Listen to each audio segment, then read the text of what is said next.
Number 5, sitting like a Victorian ghost. You know that glorious feeling when you finally get to sit down after a long day? Like your spine just threw a party and your legs RSVP'd no to standing. Whether it's at your desk in your car or melting into the couch while watching a documentary, you'll forget in 20 minutes sitting feels safe, harmless, sophisticated even. Except plot twist, your body is actively decaying like it's been cursed by a witch with a desk job. Turns out sitting for hours is one of the sneakiest health wreckers out there. It's been linked to heart disease, diabetes, poor circulation, and even premature death. Yup, you can die faster by just being really, really good at chilling. Congratulations. And the worst part, your brain doesn't even realize how little you're moving. It's not like it sends an alert. Hey champ, maybe stand up before your blood turns to molasses. Sitting too much messes with your metabolism too.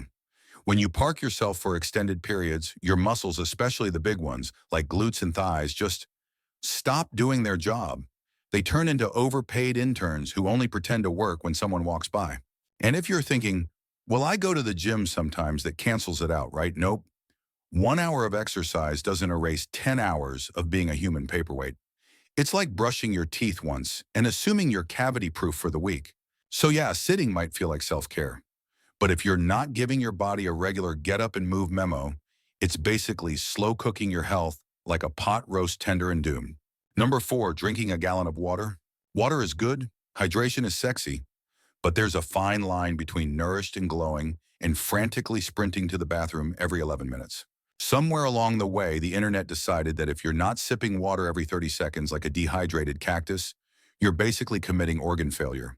Influencers with Stanley cups the size of oil drums have convinced people that unless your pee is as clear as Fiji water, you're a failure.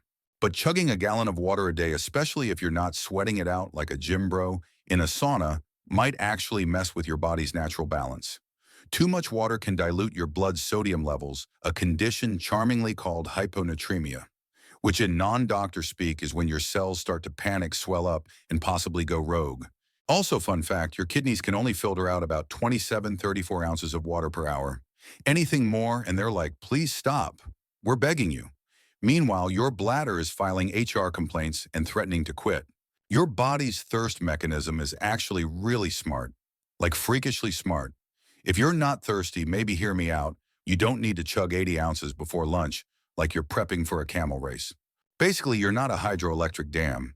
You don't need to flood yourself just to feel healthy. If you're peeing so often it's interrupting your Zoom calls maybe, scale back the waterfall. Number 3, brushing right after eating. You just ate. Your breath smells like garlic bread's evil twin. Naturally, you rush to brush your teeth like a dental hygiene superhero. But guess what? That's actually the worst time to do it. Brushing immediately after eating, especially acidic foods like citrus tomatoes, coffee, or anything you regret at 2 a.m., is like sandpapering your enamel while it's still vulnerable. That enamel. Yeah, it's your teeth's body armor. Once it's gone, it's not coming back. Kind of like your dignity after karaoke night. Here's what's happening. When you eat especially acidic stuff, your mouth temporarily becomes a hostile environment. Like the dental version of Chernobyl, the acids soften your enamel. And then you come in scrubbing like you're trying to erase a crime scene. And boom, you're brushing that softened enamel straight off your teeth. It's like giving your teeth an acid bath and then attacking them with a Brillo pad. Helpful?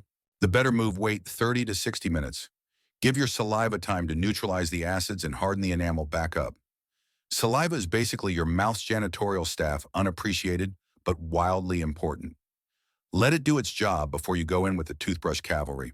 So yeah, brushing is good, but brushing right away is like doing CPR before checking if someone's choking on a Dorito. Timing matters. Number 2, using antibacterial everything. There's clean, then there's my house smells like a sterile medical bay, and I've declared war on 99.9% of germs clean. And sure, cleanliness is great, we don't want to live in a petri dish. But when you nuke every surface with antibacterial soaps, wipes, and sprays like you're auditioning for Contagion 2, you're also declaring war on the good guys. Not all bacteria are evil. In fact, your skin, gut, and even your mouth are home to entire bacterial civilizations that keep you alive and balanced. It's like the microscopic version of a well-run city. But when you go full scorched earth with antibacterial products, you're destroying the good bacteria, along with the bad, like dropping a nuke on your kitchen. just to kill a single cockroach. And it doesn't stop there. Overusing antibacterial products can actually train bacteria to become resistant. That's right. You're not just cleaning, you're teaching the germs how to fight back like you're the accidental villain in a sci-fi origin story. Plus, there's triclosan, a chemical found in some antibacterial products. It's been linked to hormone disruption, environmental harm, and possibly turning frogs into emotionally unstable poets. Okay, not really, but it's still bad. So unless you're in a hospital or actively dealing with something biohazardous, regular soap and water is just fine. Your immune system needs to get some practice in anyway. Otherwise, it's just sitting there bored and unchallenged like a security guard at a deserted mall.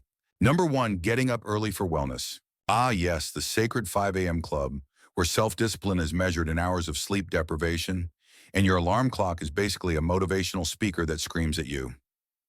Instagram wellness culture loves this one. Wake up before the sun, drink lemon water, meditate, journal, stare blankly into the void, and then collapse by 3 p.m., like a Victorian child who's caught the vapors. Here's the thing, waking up early can be great if you're going to bed early. But dragging yourself out of bed at an ungodly hour because some productivity guru with a ring light told you it would change your life, that's not self-care. That's hostage-level behavior. Your body has a thing called a circadian rhythm, a fancy term for your internal clock. It controls your sleep-wake cycles, hormone levels, and whether you're the type of person who can function before coffee or not.